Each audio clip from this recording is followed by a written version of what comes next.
Magandang araw mga Lods, pag-uusapan natin mga kaganapan sa boxing at iba pang sports. Pinoy na si Carlo Black Tiger Biado ang siyang 2025 World Pool Champion. Si Carlo Biado ang naging kauna-unahan at nag-iisang Pilipino na 2 beses nag-World 9-ball pool champion. Napagwagyan ni Carlo Biado ang contest kontra defending champion American Fedor Gors sa thrilling 15-13 victory sa Jeddah, Saudi Arabia. Mag-uwi si Carlo Biado ng $250,000 o 14.2 million pesos pagkatapos niyang mapanalunan ng 2025 World Pool Championship. Napanalunan niya itong championship noong 2017 at ngayong 2025. Samantala sa post ni Janrael Cuadrolas Casimero, sinabi niya na kung siya daw ang makakalaban ni Elijah Pierce ay iiyak itong Amerikano sa harap niya. Hinahamon nga nitong si Casimero si Pierce, dati nang nagkaroon ng biraan sa social media ang dalawa. Kahapon ay umiskor ng maagang pabagsak si Michael Dasmariñas sa round 1 kontra dito kay Elijah Pierce, pero nakabalik ang Amerikano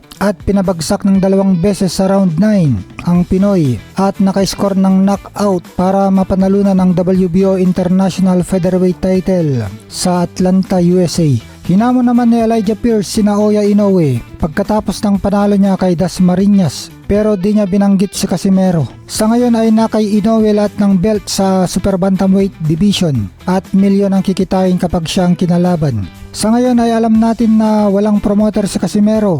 Isa siya sa pinakamahusay na boksingero sa Pilipinas ngayon, dating 3 division world champion. Sayang naman kung wala siyang laban. 36 years old na siya. 3 Pilipino na ang tinatalo ni Elijah Pierce, lahat ay sa paraang knockout. Tinapos lang niya si Mike Plania ng 3 rounds. Si Arthur Villanueva, tinapos niya ng 4 na round. At tinapos at pinatihaya si Michael Dasmariñas sa 9 na rounds. Kaya si Janrael Casimero ang pag-asa natin na makabawi kay Elijah Pierce. Sana ay may magkasa sa kanilang bakbakan. Samantala, nagpakita ng sportsmanship si Michael Dasmariñas. Binati niya sa social media ang tumalo sa kanya na si Elijah Pierce na ngayon bagong WBO International Champion. Samantala, nilinaw ni acting Davao City Mayor Sebastian Baste Duterte na hindi naman nito hinamon sa isang boxing match si PNP Chief General Nicolas Torre III. Paglilinaw ng alkalde na ang ibig niyang sabihin ay kapag nagsuntukan sila ni Torre ay talagang mabubugbog daw niya ito. Tinawag pa na tanga si Torre. Gustong i-reset ni acting Davao City Mayor Baste Duterte ang charity boxing match kay PNP Chief